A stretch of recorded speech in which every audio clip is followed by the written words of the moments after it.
মহাষষ্ঠীর মধ্য দিয়ে আজ শুরু হয়েছে সার্বজনীন শারদীয় দুর্গোৎসব।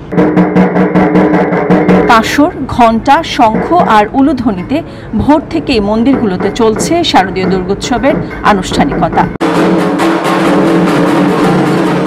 গঙ্গা আহ্বানে ঘট স্থাপনের মধ্য দিয়ে নোয়াখালীর ১৮৭টি পূজা মণ্ডপে সনাতন ধর্মাবলম্বীদের সবচেয়ে বড় উৎসব শারদীয় দুর্গাপূজার আনুষ্ঠানিকতা শুরু হয়েছে। সকাল ৯টায় বিভিন্ন পূজা মণ্ডপে পুরোহিতগণ সিঁদুর, নারিকেল ও পান ধর্মীয় কর্মের মধ্য দিয়ে মণ্ডপে মণ্ডপে ঘট স্থাপন করেন।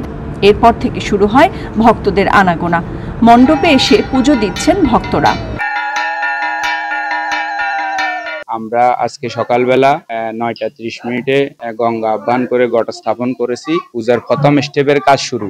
আর প্রতি বছরের ন্যায় এবারও আমরা প্রস্তুত নিছি ভালো থেকে ভালো কিছু করার জন্য। পৃথিবীর সকল প্রাণীকুল যেন সুখে শান্তিতে একসঙ্গে মিলেমিশে বসবাস করতে পারে। আমাদের আরও চাওয়া আছে যে আগামী বছর যেন আমরা আরো সুন্দরভাবে এই পূজা অর্চনা করতে পারি। দুপুর ২টা পর্যন্ত চলে পূজার প্রাথমিক কার্যক্রম। এরপর সন্ধ্যায় আমন্ত্রণ ও রাতে হবে অধিবাস। শান্তিপূর্ণভাবে দুর্গাপূজা শেষ করতে প্রশাসন থেকে প্রয়োজনীয় ব্যবস্থা গ্রহণ করা হয়েছে।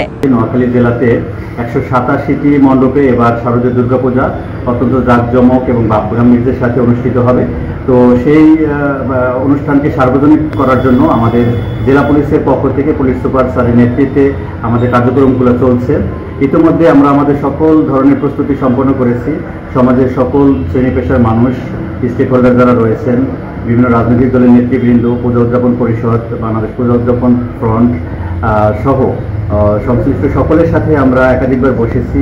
আমরা থ্রেট অ্যাসেসমেন্ট করেছি এবং আমাদের যে করণীয় বর্জনীয় যে বিষয়গুলো আছে সেগুলো অবহিত করেছি এবং স্বেচ্ছাসেবক দল সহ সকলের সমাজের কোন অংশের কোন পার্টের কী দায়িত্ব সেটুকু নিয়ে আমরা আমাদের ভিতরে আলোচনা করেছি এবং এখন পর্যন্ত আমাদের কাছে আতঙ্কের কোনো বিষয় ধরা পড়েনি। তো আমরা আশা করছি যে ১৮৭টি পূজা মণ্ডপে অত্যন্ত জাঁকজমকের সাথে এবার শারদীয় দুর্গাপূজা অনুষ্ঠিত হবে। আমরা প্রত্যেকটি মন্দিরকে 3টি ক্যাটাগরিতে বিভক্ত করেছি: অতি গুরুত্বপূর্ণ এবং সাধারণ। প্রত্যেকটি মন্দিরই আমাদের পুলিশ পার্মানেন্টলি ডিউটি করবে। এর পাশাপাশি মোবাইল ডিউটি থাকবে, স্ট্রাইকিং ফোর্স থাকবে। আমাদের পাশাপাশি আনসার সদস্য, র্যাব সদস্য এবং বাংলাদেশ সেনাবাহিনীর সদস্যরা দায়িত্ব পালন করবেন। নির্বাহী ম্যাজিস্ট্রেটদের সাথেও আমাদের সমন্বয় আছে।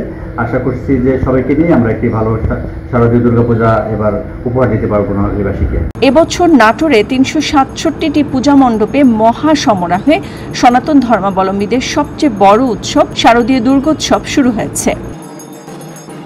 পূজা, আরতি, অঞ্জলি ও ভোগ রাগের মধ্য দিয়ে প্রতিদিনের পূজার সমাপ্তি ঘটবে। দেবী দুর্গার আগমনকে কেন্দ্র করে উৎসবের আমেজ বিরাজ করছে সনাতন ধর্মাবলম্বীদের মধ্যে। ভক্তরা সবাই মণ্ডপে এসে সবার মঙ্গল কামনা করছেন।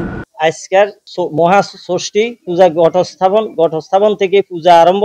ঘটের স্থাপন করতে ঘটের নারিকেল, পান, তারপরে সিঁদুর এই দিয়ে পূজা আমরা আরম্ভ করব। দিনে 2টা পর্যন্ত ষষ্ঠী পূজা, এরপরে সন্ধ্যায় অধিবাস এবং আমন্ত্রণ। 5 দিনের উৎসব শেষ হবে আগামী 2 অক্টোবর বৃহস্পতিবার বিজয়া দশমীতে প্রতিমা বিসর্জনের মধ্য দিয়ে। বাংলাদেশ পূজা উদযাপন পরিষদ ও মহানগর সার্বজনীন পূজা কমিটির তথ্য অনুযায়ী এবার সারা দেশে ৩৩,৩৫৫টি মণ্ডপ ও মন্দিরে শারদীয় দুর্গাপূজা অনুষ্ঠিত হচ্ছে। গত বছর সারা দেশে ৩১,৪৬১টি দুর্গাপূজা হয়েছিল। সেই হিসেবে এবার ১,৮৯৪টি দুর্গাপূজা বেশি হচ্ছে। নাদিরা জাহান, নিউজ ডেস্ক, সারা বাংলা।